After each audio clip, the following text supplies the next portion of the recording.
Good morning class. आज हम पढ़ते हैं बीकॉम फर्स्ट सेम का जो हमारा सब्जेक्ट है वो है हमारा business communication. And business communication में जो अपना टॉपिक चल रहा था वो चल रहा था हमारा राइटिंग स्किल्स। राइटिंग स्किल्स को अपन बोलते हैं लेखन कुशलता। ये टॉपिक इससे पहली वाली वीडियो में कुछ इसके टॉपिक कंप्लीट हो चुके हैं, जैसे मीनिंग हुई, डेफिनेशन हुई, कैरेक्टरिस्टिक वगैरह जो भी हैं वो अपने कंप्लीट हो चुके हैं। अपना थोड़ा सा ही टॉपिक बचा है जो आज की वीडियो में कंप्लीट हो जाएगा। तो आप लोगों को बता दें कि आप लोग जो स्टडी मतलब रोज पढ़ाया जा रहा है, वीडियोस डल रही हैं, उनके आप लोग एक बार नोट्स तैयार करते जाएं जिससे आपको परीक्षा में किसी प्रकार की प्रॉब्लम ना आए।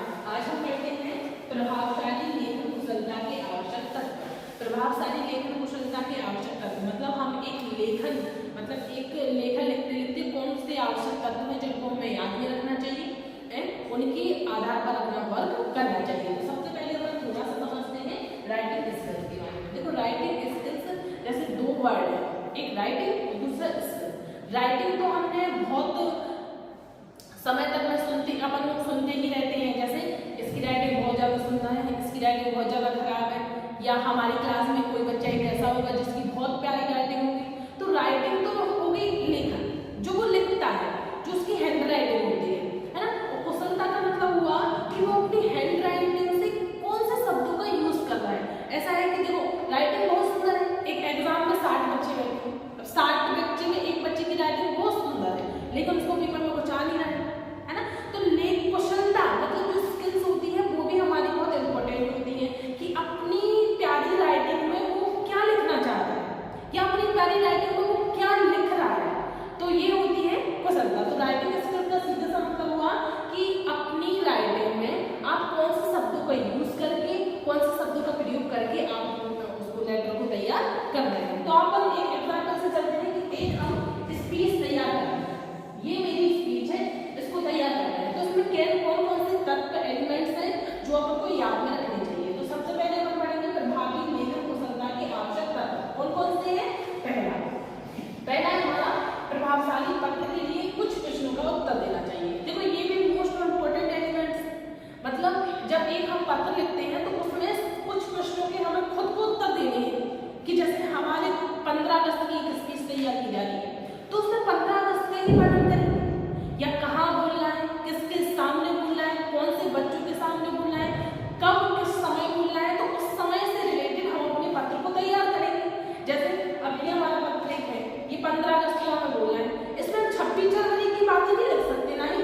कभी भी ऐड नहीं करते हैं। जैसे आप अपनी स्पीच तैयार कर रहे हैं उसमें मजाक भी ऐड करेंगे क्या?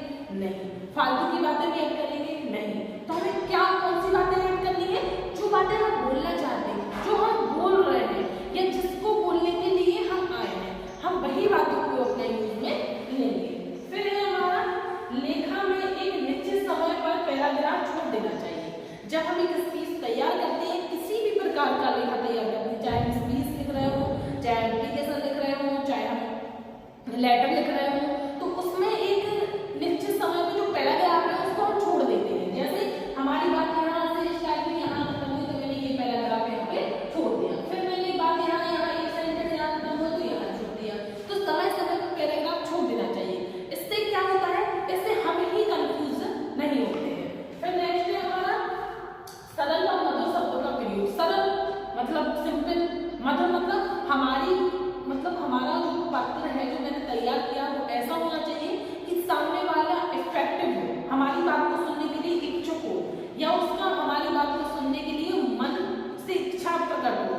अगर हम अपनी बातों को कुछ भी लिख देंगे तो सामने वाला क्यों सुनेगा हमारी बात को, क्यों बैठेगा, क्यों वो अपना इम्पोर्टेंट समय अपना वो स्पीच सुनने में लगाएगा। तो सीधी सी बात है कि हम अपने शब्दों को कैसा करें? सरल, जिससे बहुत अच्छे सिंपल तरीके से समझ में आ जाए, और मधुर, हमारी वाणी ऐसी होनी चाहिए कि सामने वाला सुनकर ही खुश हो। ये क्या है हमारे प्रभावशाली लेखन कुशलता के आवश्यक तत्व है।